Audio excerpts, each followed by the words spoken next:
राजधानी दिल्ली की बात करी जाए, आदर्श नगर विधानसभा मजलिस पार्क गली नंबर 8, यहाँ पेड़ कटने का सूचना मिलता है और यहाँ पुलिस प्रशासन मौके पर पहुंचकर जांच पड़ताल शुरू कर दी।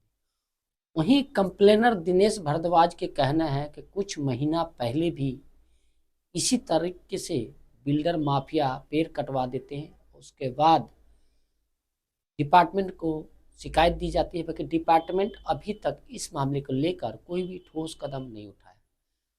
मजलिस पार्क 8 नंबर गली की बात करी जाए, जिस तरीके से नीम का पेड़ विशाल और मोटा तना लगभग सुबह करीबन 7 बजे करीब में प्राइवेट लड़के आते हैं और बिल्डर माफिया साथ में खड़ा होकर पेड़ को कटवाता है और प्राइवेट गाड़ी से लेकर चला जाता है। आसपास की पब्लिक ने पूछा कि आपके पास क्या परमिशन है, तो परमिशन के नाम के वजह से टाल मटोल कर रहा है। आसपास की पब्लिक यहाँ की कहना है कि जब इस मामले की बात की गई तो पुलिस प्रशासन के भी चौंक गए कि पुलिस प्रशासन भी कहना है कि इस मामले को कोई सूचना नहीं है। जब दिनेश भारद्वाज ने 112 नंबर पे कॉल किया और पुलिस प्रशासन मौके पे पहुंची और इस मामले को लेकर जांच पड़ताल शुरू कर दी। क्योंकि सबसे अहम सवाल यह है, क्या बिल्डर माफिया इस तरीके से बिल्डिंग बनाने की वजह से मोटे पेड़ को काट देना क्या अनुचित है? क्या एमसीडी अधिकारी को शिकायत नहीं मिलती है? क्योंकि एमसीडी अधिकारी फ्लड डिपार्टमेंट इस मामले को लेकर ठंडे बस्ते में रख देता है। आखिर ऐसा क्यों कहा जा रहा है? क्योंकि बिल्डर माफिया इस कदर से बढ़ा हुआ है कि राजधानी दिल्ली के मजलिस पार्क एरिया में करीबन कुछ महीना पहले इसी तरीके से एक विशाल पेड़ हुआ करता था। उस बिल्डिंग बनाने की वजह से रात के करीबन पेड़ को कटवा दिया जाता है। उसके बाद भी शिकायत दी गई है, क्योंकि अभी तक एमसीडी और डिपार्टमेंट के अधिकारी इस मामले को लेकर कोई भी ठोस कदम नहीं उठाया गया है।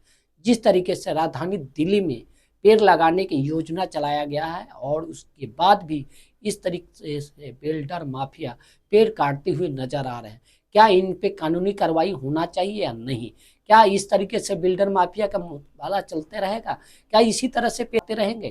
क्या पोल्यूशन को लेकर देखा गया है कि पेड़ पौधे होते हैं, हरे भरे होते हैं तो स्वच्छ रहता है, मगर वही पेड़ कटवाने की वजह से कितनी समस्या बढ़ जाती है, जिसको लेकर डिपार्टमेंट को शिकायत दी गई है। अगर देखने वाली बात यह है कि अब इस मामले को लेकर अधिकारी क्या उचित कार्रवाई कर पाते हैं या नहीं। जय हिंद, जय भारत। पर्यावरण के संबंधित यहाँ पर मेरे को कल एक सूचना मिली कि यहाँ गली नंबर 8 में रात में बताया गया कि पेड़ काटा गया है जी। तो मैंने अभी आकर के यहाँ चेक किया है तो वास्तव में एक नीम का स्वस्थ पेड़ था, जो मैंने गूगल मैप से इसकी अगर फोटो देखी है तो 80 से 100 फुट ऊंचा पेड़ था और अब ये बिल्कुल जीरो कर दिया गया है मकान। और ये सरकारी अंकित पेड़ था, इस पे नंबरिंग थी, क्योंकि मैंने जब उस पर नोट किया है तो उस पर नंबर था। तो इस तरीके की चीजें अगर हम अपने सहूलियत के लिए पर्यावरण के साथ खिलवाड़ कर रहे हैं तो बहुत दुखद है। जो भी है उसके खिलाफ सख्त से सख्त कार्रवाई के लिए मैं आगे काम कर रहा हूँ। सर, सबसे बड़ा ये देखने का विषय है, अभी पता करते हैं क्या परमिशन थी, क्योंकि इतने बड़े पेड़ की परमिशन विभाग नहीं दे सकता, क्योंकि हम इस समय सुप्रीम कोर्ट की गाइडलाइंस है कि आप पेड़ की छटाई कर सकते हो, वो भी सरकारी एजेंसियों के द्वारा। और अगर पेड़ छटाई भी सरकारी एजेंसी करेगी और अगर कोई मानव जीवन को नुकसान है उस पेड़ से तो काटने का काम भी सरकारी एजेंसी करेगी, प्राइवेट आदमी कोई नहीं कर सकता इस काम को। कल सुबह कटा है तो क्या कुछ आप लोग एक्शन उठाए थे तो क्या बताए थे? नहीं, मैंने तो नहीं उठाया, पर लोग बोल रहे थे तो हमने तो यही सोचा कि परमिशन लेके काट रहे होंगे, तो हमने कोई ऑब्जेक्शन इसलिए हम लोगों ने किया ही नहीं।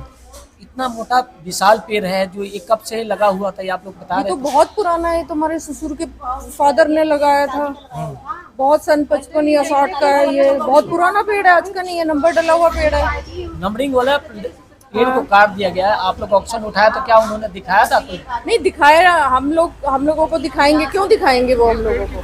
अच्छा, परमिशन आप लोग पूछे थे कि परमिशन है या नहीं है? मैंने नहीं पूछा, पर कह रहे हैं कि पूछा था और लोगों ने पूछा होगा ना। अब हम तो लेडीज हैं, हम तो देख रहे थे खाली, अब जेंट्स लोग हैं, पूछा होगा, हमें तो पता नहीं। इसके बारे में कोई सूचना बताया नहीं कि परमिशन था या नहीं था? इसके बारे में कोई जानकारी नहीं? मतलब बाकी किस टाइम सुबह सुबह ये 7 बजे ही कट गया था।